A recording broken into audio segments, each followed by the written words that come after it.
ఇవాళ మనము ఒక ఈజియెస్ట్ బ్రేక్ఫాస్ట్ రెసిపీ చేసుకుందాము అటుకులతోటి. నార్త్ ఇండియాలో చాలా పాపులర్, బాంబేలో చాలా ఇష్టంగా తింటారు కాందా పోహా అని చెప్పి. ఉల్లిపాయలు ఎక్కువ వేసి చేస్తారు, వాళ్ళు కొంచెం ఆలు కూడా వేస్తారు. కానీ వాళ్ళు నేను స్లైట్ వేరియేషన్ చూపిస్తున్నా తెలుగు వాళ్ళకి నచ్చేటట్టు. ఈ పోహాలో చాలా వేరియేషన్స్ ఉంటాయి. మీరు ఇందోరి సైడ్ వెళ్ళారు అనుకోండి, జిలేబీతో సర్వ్ చేస్తారు మార్నింగ్ బ్రేక్ఫాస్ట్లో. ఓ మంచి పోహాతో పాటు జిలేబీలు పెట్టి సర్వ్ చేస్తారు. చాలా వియర్డ్గా ఉంటుంది చూడడానికి, కానీ తినడానికి మాత్రం చాలా టేస్టీగా ఉంటుంది. సో ఈజియెస్ట్ బ్రేక్ఫాస్ట్ ఇప్పుడు చేసుకుందాము. మనకు జనరల్గా ఇడ్లీ, దోశ ఇవి బాగా అలవాటు, కానీ చాలా క్విక్గా ఎటువంటి ప్రిపరేషన్ లేకుండా చాలా ఇన్స్టెంట్గా బ్రేక్ఫాస్ట్ అయిపోవాలి అంటే పోహా ఇస్ బెటర్ ఆప్షన్ అనమాట. సో దీనికోసం ముందుగా నేను ఇక్కడ అటుకులు తీసుకున్నాను. ఈ అటుకులు కొంచెం దొడ్డ అటుకులు తీసుకోండి, పోహాకు అవే బెటర్ అనమాట. ఇందులో సన్న వర్షన్ వస్తుంది, అది అస్సలు తీసుకోకండి, సన్న అటుకులు పనికిరావు. సో వీటిని చక్కగా వాష్ చేసుకోవాలి. వీటిని ఒక పెద్ద బౌల్లో వేసేయండి, వేసి నీళ్ళు పోసేయండి. నీళ్ళు పోసేసి ఒక్కసారి కడిగేసుకోండి. ఎటువంటి దుమ్ము ఉన్నా కానీ ధూళి ఉన్నా కానీ అంతా బయటకు వచ్చేస్తుంది. సో దీన్ని కడిగి ఎక్కువసేపు ఉంచకూడదు, కడిగి ఇమీడియట్గా స్ట్రెయిన్ చేసేయాలి. ఇలా చక్కగా కడిగేసిన ఈ పోహాని తీసి ఒక స్ట్రైనర్లో వేసేయండి.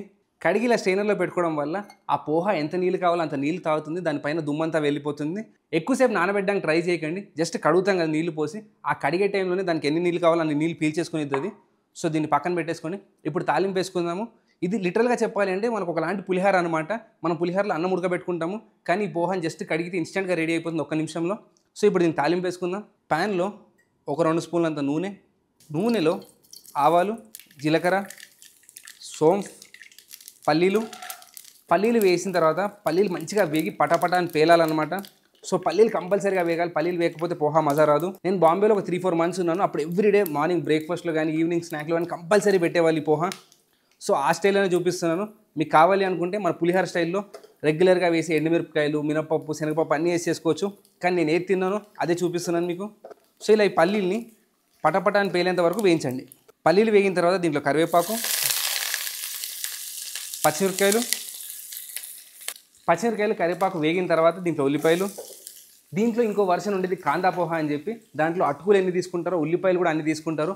కాందా పోహా అనేది ఓన్లీ స్పెషల్ అకేషన్లో మాత్రమే చేస్తారు. అక్కడ పెళ్లి చూపులకి వెళ్తారు కదా, పెళ్లి కొడుకు పెళ్లి కూతురు వాళ్ళ ఇంటికి, అప్పుడు కాందా పోహా సర్వ్ చేస్తారు. వాళ్ళకి అమ్మాయి నచ్చితేనే ఆ కాందా పోహా తింటారు, నచ్చకపోతే ఆ కాందా పోహా తినకుండా వస్తారు. సో అంత ఫేమస్ అనమాట. అలా స్పెషల్ అకేషన్స్ చేసుకుంటారు. ఆల్మోస్ట్ ఇలానే ఉండేది, కాకపోతే కొంచెం ఉల్లిపాయలు ఎక్కువ వేస్తారు. ఇక్కడ చూసి ఉల్లిపాయలు లైట్గా వేగాయి, ఈ మాత్రం వేగితే సరిపోతుంది. మనకు జస్ట్ లైట్గా ట్రాన్స్పరెంట్ అవ్వాలి.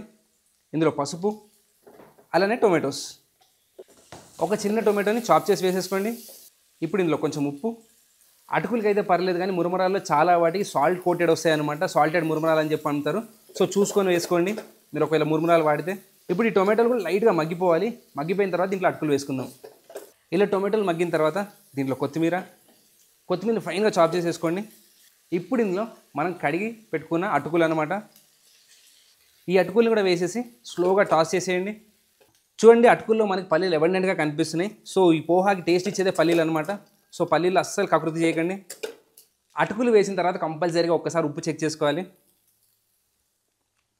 మళ్ళీ కొంచెం పడుతుంది. అటుకులు చాలా డెలికేట్గా ఉంటాయి, సో వాటిని స్పెషల్గా పెద్దగా కుక్ చేయాల్సిన అవసరం ఏమీ లేదు.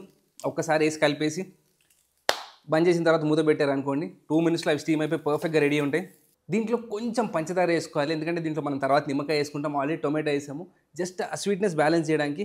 ప్లస్ మీ అందరికీ తెలుసు మహారాష్ట్రన్ వంటల్లో, గుజరాతీ వంటల్లో కొంచెం పంచదార పడుతుంది అన్ని డిష్ల్లో. సో కొంచెం చిటికెడు పంచదార వేయండి. ఇది ఆప్షనల్, మీకు కావాలంటే వేసుకోండి. నేను తిన్న చోట అడిగాను, వాడు కంపల్సరీగా ప్రతిరోజు వేస్తా అన్నాడు. సో అందుకని నేను కూడా కొంచెం వేస్తున్నా ఫ్లేవర్స్ బ్యాలెన్స్ అవ్వడానికి. సో డిష్ అంతా రెడీ అయిపోయింది, సాల్ట్ సరిపోయింది అనుకున్న తర్వాతే దీంట్లో నిమ్మకాయ పిండాలి. సో నిమ్మకాయ పెట్టేసి ఆ నిమ్మకాయ కొత్తిమీర వల్ల దీనికి మంచి రిఫ్రెషింగ్ ఫ్లేవర్ వచ్చింది. మనకి ఏదైతే బ్రేక్ఫాస్ట్లో ఎంజాయ్ చేస్తామో ఆ మార్నింగ్ రిఫ్రెషింగ్ కిక్ రావాలంటే నిమ్మకాయ వల్లే అవుతుంది అది. ఇంతే అండి, మన సింపుల్ మార్నింగ్ బ్రేక్ఫాస్ట్ రెడీ అయిపోయింది. చూసారు కదా, 2-3 మినిట్స్లో రెడీ అయిపోతుంది. దీన్ని ఒక 3-4 మినిట్స్ లైట్గా స్టీమ్ అవనిచ్చిన తర్వాత వేడిగా సర్వ్ చేసుకొని ఎంజాయ్ చేయడమే.